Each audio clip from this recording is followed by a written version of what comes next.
sa première nuit de liberté. Mon père à Paris l'a passé, endormi sur une poubelle.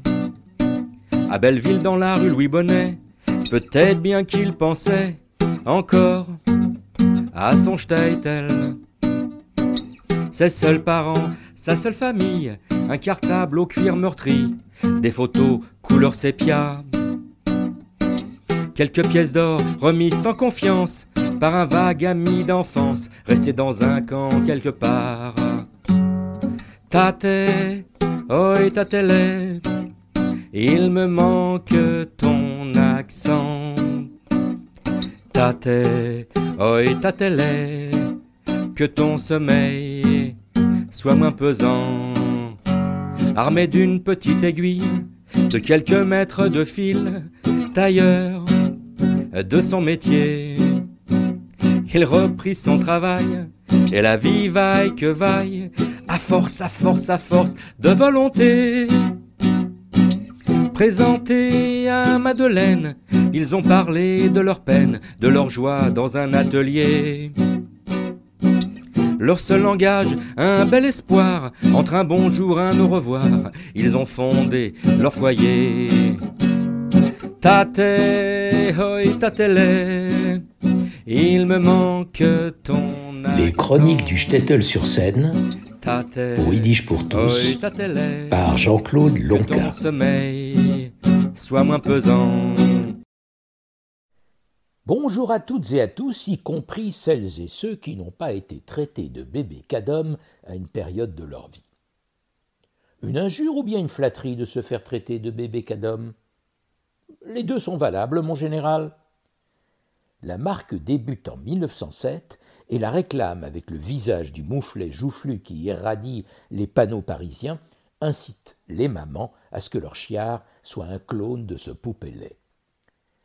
Le bébé à la sortie du bain, assis sur un drap devant la baignoire, avec un savon et éponge, devient l'image emblématique de la marque cadom, et la plupart d'entre nous ont été photographiés à poil, les fesses à l'air, sur une peau d'ours. Eh oui, j'en ai eu une aussi, et la photo qui va avec.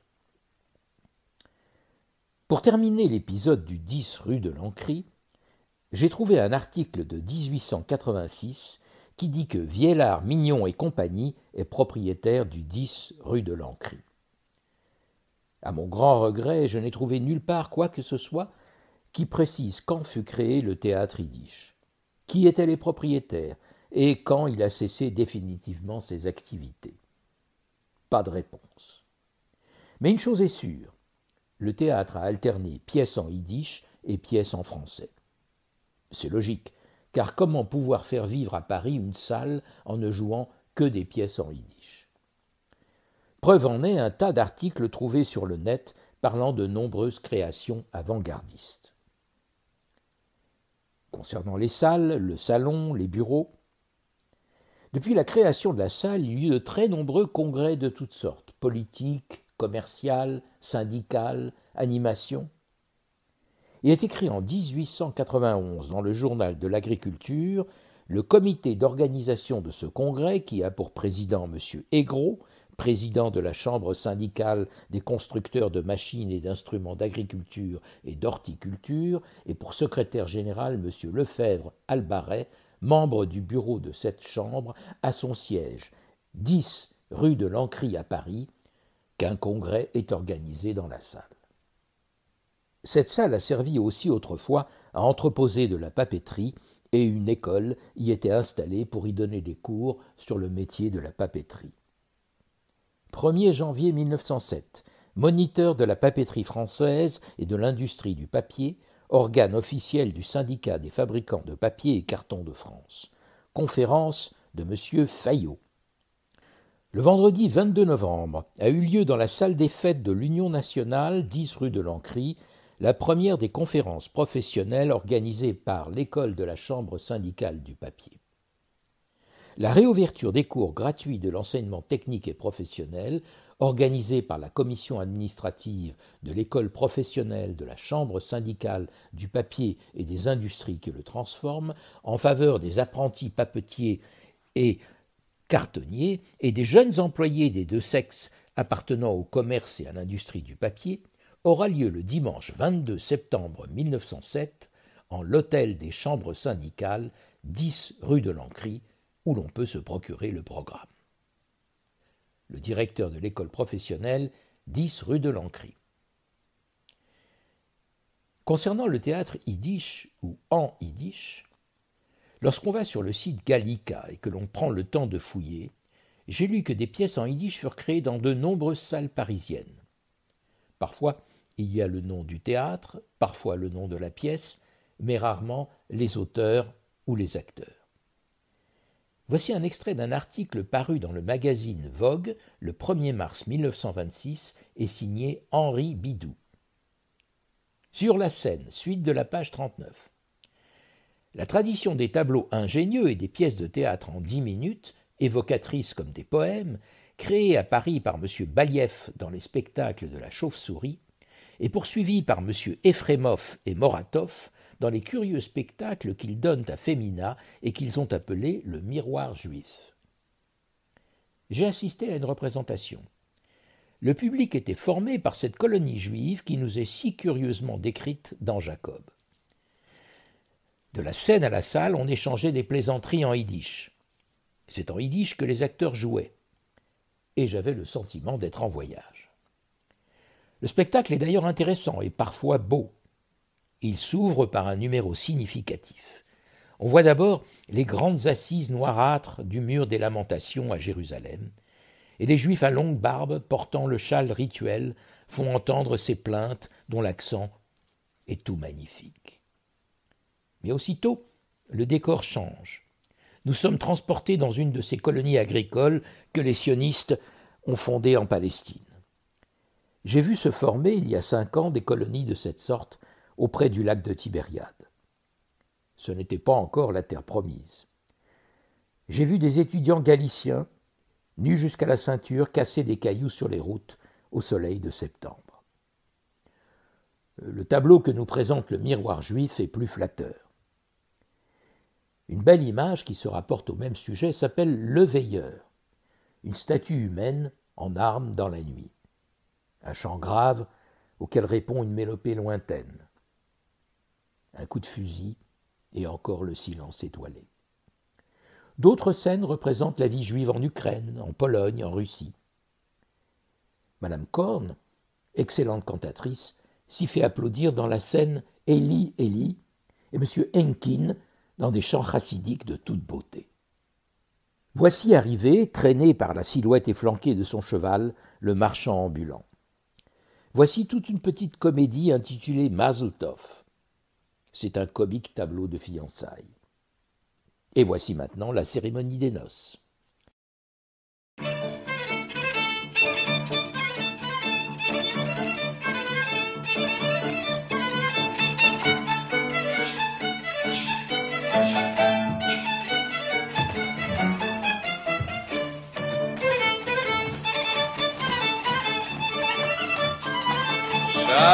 Stiller, was für ein Jontef ist bei euch mitten der Woche? Ihr stellt doch mich bedille dall.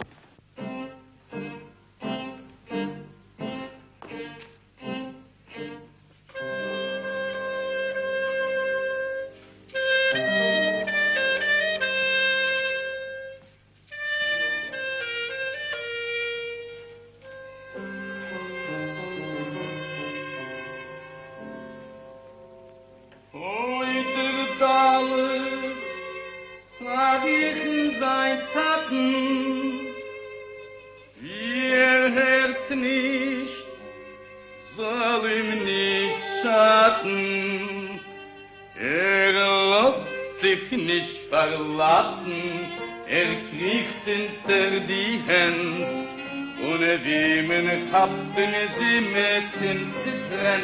Nun lebe die Gefäbre, die in Pusik steht. Eisen, Seiten, Eisen, Seiten, Eisen, Seiten, Seiten. Chimen, was wird jetzt da sein? Timenje, wo sind du Sarajale? Ich hab doch noch was getroffene Gassen der Balbus in der Salomonchiken. Geht doch her messen sein ein Garnitur. Nee, hast du, wenn es ist gemacht, fertig, ein Stück Arbeit zu der Zeit. Goldener Verdiener, meiner. Die Menge rechnen sich mit den Wörtern. Der Mann ist gerecht. Der hat nicht kein Wort. Der Rebo mir an schön Pune. Die euch, schöne was Smalke meine. In der Cheretz von einem eigenen Pappen. Ist das für ein Gelächter auf Heil? Hommer wollt ihr sich genommen zu der Arbeit?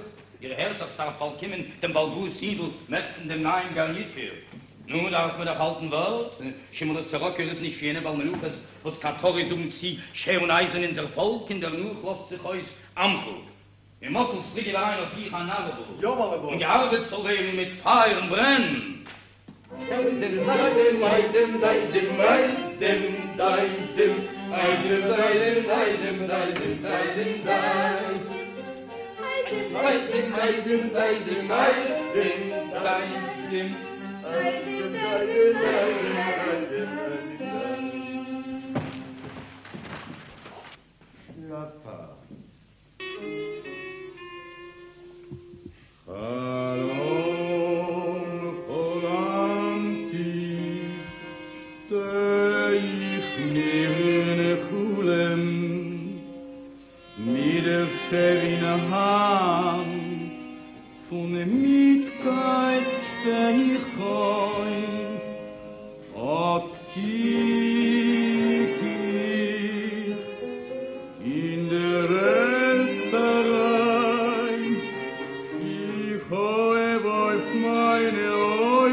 C'était un extrait d'une représentation de la pièce de Sholem Aleichem Das große Gewinns, le gros lot, donné à Paris.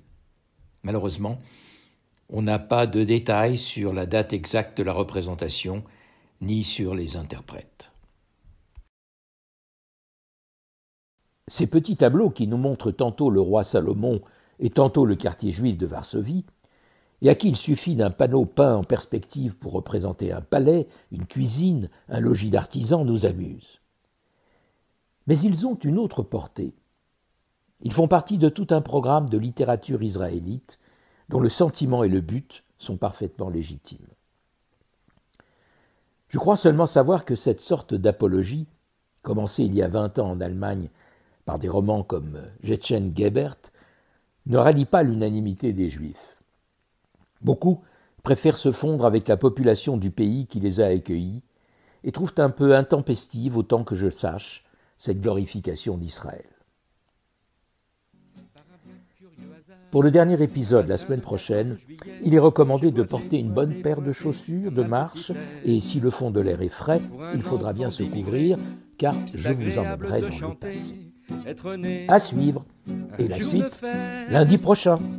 Si vous le voulez bien. Papa me disait, mon fils, ces balles, ces feux d'artifice, et tous ces spectateurs, c'est pour louer ta venue et le chemin que j'ai parcouru. Papa, t'étais un beau conteur. Tate, oi, tatele, il me manque ton accent. Tate, oi, tatele, que ton sommeil soit moins pesant. Quand maman s'en est allée, après 20 ans à tes côtés, ce fut comme un coup de poignard. Tu n'osais pas me rapporter toutes tes frayeurs passées, tu faisais des cauchemars. Entre tes nuits et le brouillard, je venais te réveiller afin d'apaiser ta fièvre. Après une tasse de thé, tu venais pour m'embrasser, je voulais te donner mes rêves. Tate, oi tatele, il me manque ton accent. Tate, oi tatele, que ton sommeil soit moins pesant. Vous venez d'entendre une émission originale de Radio Yiddish pour tous. Seule radio au monde à diffuser la culture yiddish 24 heures sur 24, Radio Yiddish pour tous fonctionne grâce au seul soutien financier des membres et donateurs de Yiddish pour tous. Vous pouvez vous aussi apporter votre contribution à la diffusion de notre culture. Pour cela, rendez-vous sur notre site www.yiddishpourtous.org